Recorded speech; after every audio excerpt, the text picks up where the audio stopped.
저는 중랑구 상봉동에 있는 종합기독교백화점, 횟수로는 이 서점은 한 거의 40년 가까이 돼가고 있고, 저희 회사 소속으로 있을 때 한 5년 정도 이곳에서 일했었고, 그 다음에 이제 코로나가 시작되기 바로 전에 이 회사에서 분리가 돼가지고 제가 이 서점을 맡게 되었습니다.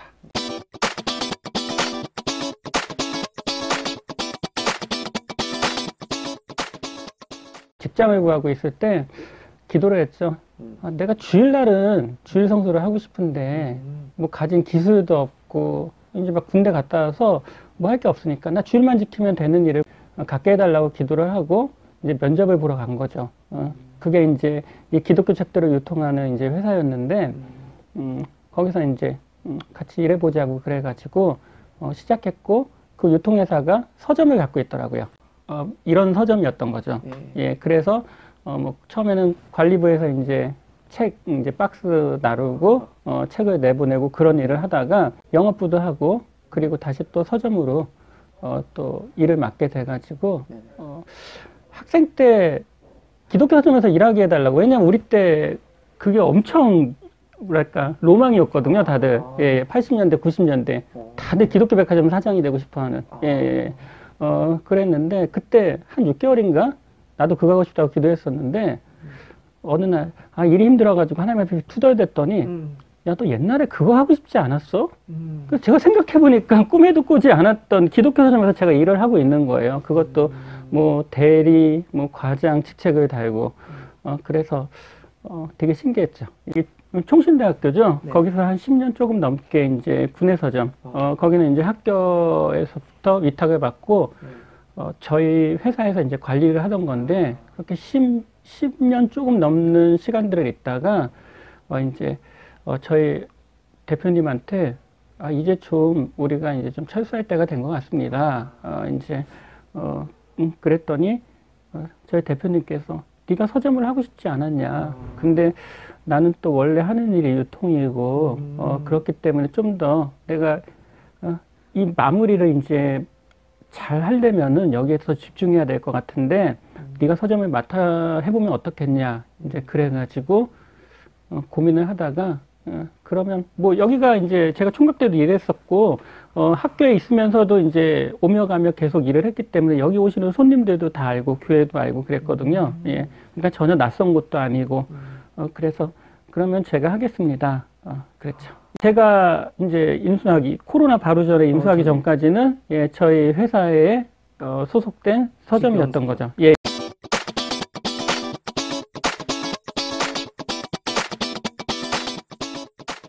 소속 동네가 상봉동이니까 그런 건데 사실은 종합 기독교 백화점 그러니까 되게 올드하잖아요. 그리고 이름이 안 헤어져요, 잘. 예. 근데 이제 워낙 오래된 서점이니까 그 이름을 유지하고 있는 건데 여기 온 어떤 집사님 한 분이 부르기 힘들다고 요새 쇼핑몰들 많이 하니까 그냥 상봉몰 농담처럼 그런 거예요. 그러니까 이제 한 명이 쓰고 두 명이 쓰다 보니까 그냥 부르기 편하니까 상봉몰 그런 거예요. 그런데 이제 여기 오시는 어떤 교수님 한 분이 그래도 중랑구에 있는 상봉몰이면 중랑몰이 더 의미가 깊지 않냐 그러면서 한자 풀이까지 하셔가지고 이 상봉몰을 뒤집어 엎으시려고 중랑몰을 엄청 해가지고 어느 정도 여론을 끌어올렸는데 이게 입에 상봉몰이 더 착 달라붙다 보니까 교수님 나중에 포기하시더라고요. 그래서 다시 이제 그냥 아예 상봉몰로 굳혀졌는데 뭐 이러다 보니까 거기 사이트가 어디 있어요? 홈페이지가 어디 있어요? 이제 그걸 물어보더라고요. 주문을 어서 해요. 그래서 저희 그런 거 없는데요. 그러면 이제 뭐지? 막 이러기도 하고 그래서 되게 재밌어요. 지금 원래 이름을 버리고 사업자를 새로 내야 되나 그런 고민을 하고 있네요. 네. 아마 애칭이 있는 기독교 백화점은 뭐 아마 전국에 거의 뭐 최초지 않을까.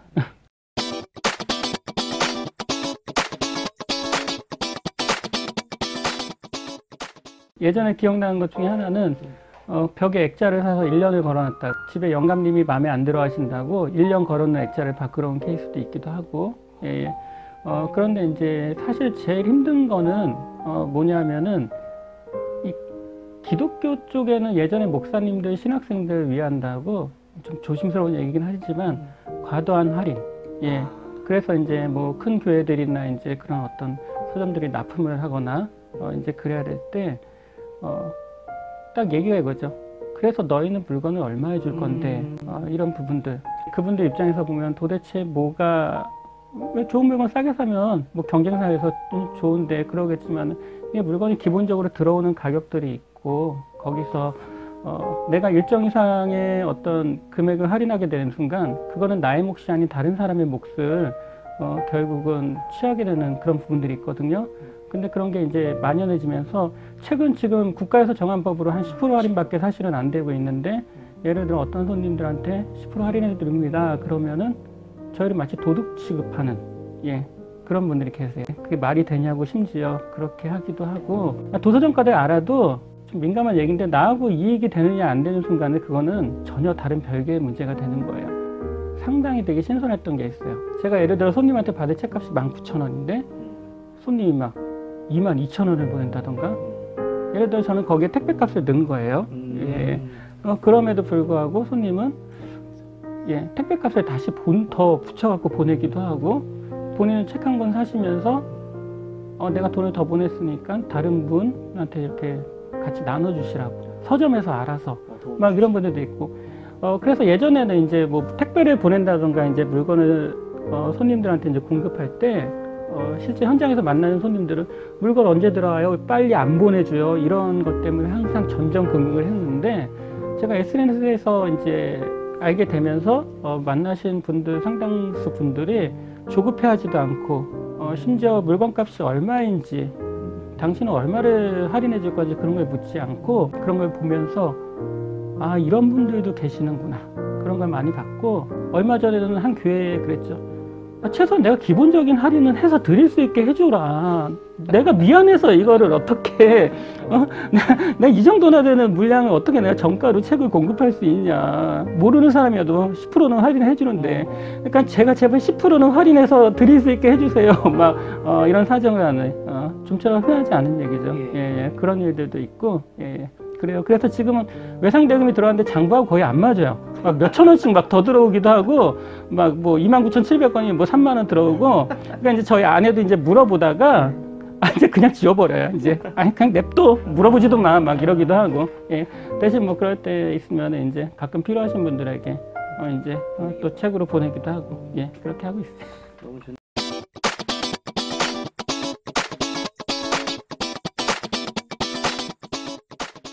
책은 진짜 좋아해요. 책은 좋아하는데, 사실 제가 이쪽 일을 하고 싶었던 거는 그 원인은 비겁함이에요. 뭐냐면은 저는 뭐 공부도 포기했던 사람이고, 뭐 관심도 없던 사람이고, 그렇기 때문에 제가 어떤 사회 속에서 나가가지고 뭔가를 성취한다던가, 뭔가를 끈기 있게 한다던가, 그럴 가능성은 없었거든요. 그냥 내가 이렇게 편한 장소는 어떻게 보면 교회였고, 이 기독교 문화인 거죠. 그러니까 저는 여기서 사실은 어떻게 보면 도피처로 와 있던 거죠. 그래서 어쩔 수 없이 좀 비겁하게, 사실 스스로한테 물어보면은 그런 존재로 이제 있던 건데, 어느 날 딱 제가 기억을 더듬어 보니까 제가 책을 손에서 놓지는 않았더라고요. 뭐 독서모임 가서 그래요. 저는 뭐 까라바조프의 형제들이라든가 뭐 그다음 뭐 그리스인 조르바 같은 거, 뭐 이런 책들을 읽어본 적이 없어요. 전쟁과 평화를. 그럼에도 불구하고 저는 책을 좋아한다고 얘기하거든요. 어떤 책들을 읽었냐? 저는 한국 괴담, 일본 괴담, 막 저기 망우리 공원 나오는 처녀 귀신 이야기. 뭔지 알아요. 그걸 보면서 꿈을 키웠어요. 그래가지고 거기서 이제 읽기 능력을 습득을 하고, 어느 날 그 형 방에 있던 세로로 된 그 오디세이아, 일리아드를 너무 심심해서 읽었는데 그때 많이 쭉 실력이 올라갔죠. 그래서 저는 지금도 진득하고 깊이 있는 걸 못 읽어요. 저는 일반인들이 좀 기독교 쪽에서 좀 편하게 읽을 수 있는 그런 책들을 소개하고 공급하면 좋겠다, 그런 생각을 했어요. 저한테 장점이란 건 그거죠. 제가 일반 성도들의 어떤 느낌이고 무엇을 필요로 하는지도 알고, 또 신학교에 있으면서 또 그 묵직한 일반 성도들이 읽어내지 못하는 그런 가치들이 또 얼마나 중요한지에 대해서 잘 알고 있기 때문에 그런 데서 좀 균형을 잡게 하려고 나름 애쓰고 있죠.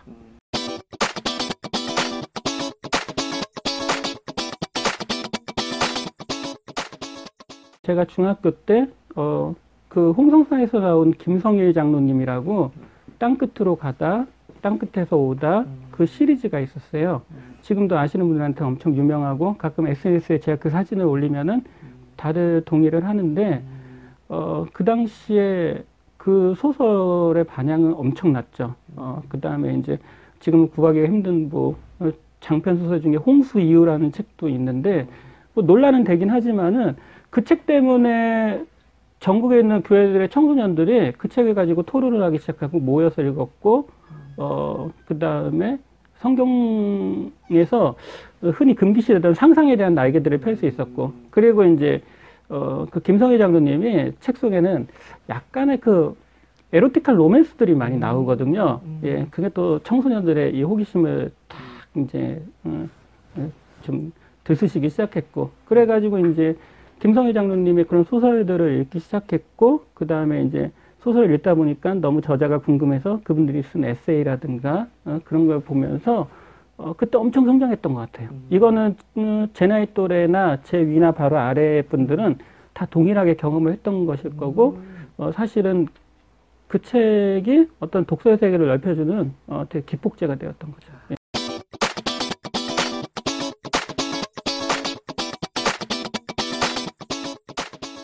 이 서점 맡은 건 이제 한 3년이고 그동안 코로나 기간이었기 때문에 함부로 얘기할 수가 없고 그 다음에 제가 사실 홍보적인 면에서는 많이 알려지긴 했죠. 그렇지만은 작년 3월 같은 경우에도 어떻게 보면 약간 적자라고 할까?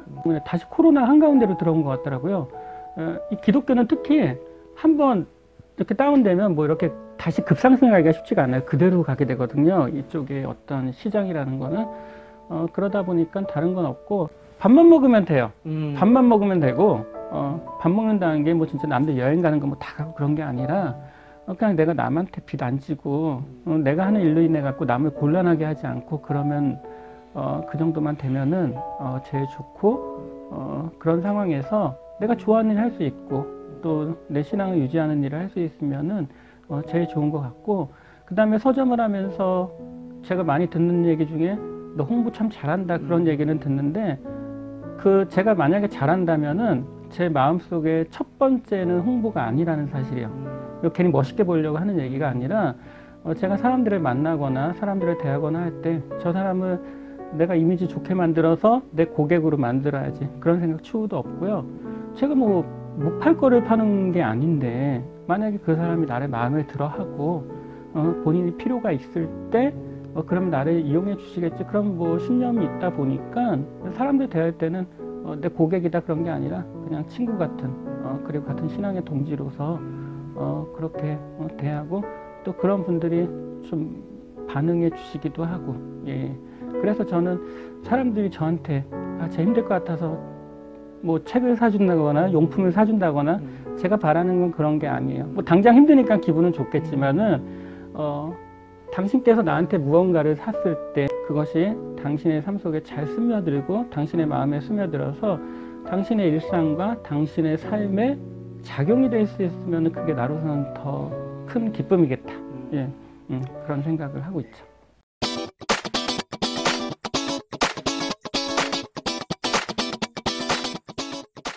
얼마 전에 커피숍에 갔는데 저는 이제 기계를 별로 안 좋아해가지고 그거 뭐죠 이거 키오스크인가? 이제 커피숍에도 다 키오스크가 돼 있더라고요. 그러니까 이제 뭐 다른 사람들은 아무렇지도 않게 생각하고 오히려 저같이 이제 이런 약간은 좀 올드한 스타일의 이런 일을 하는 사람들은 되게 이 발전되는 진화에 상당히 당혹감을 느낄 건데 저는 그날 그걸 보고 너무 기분이 좋았어요.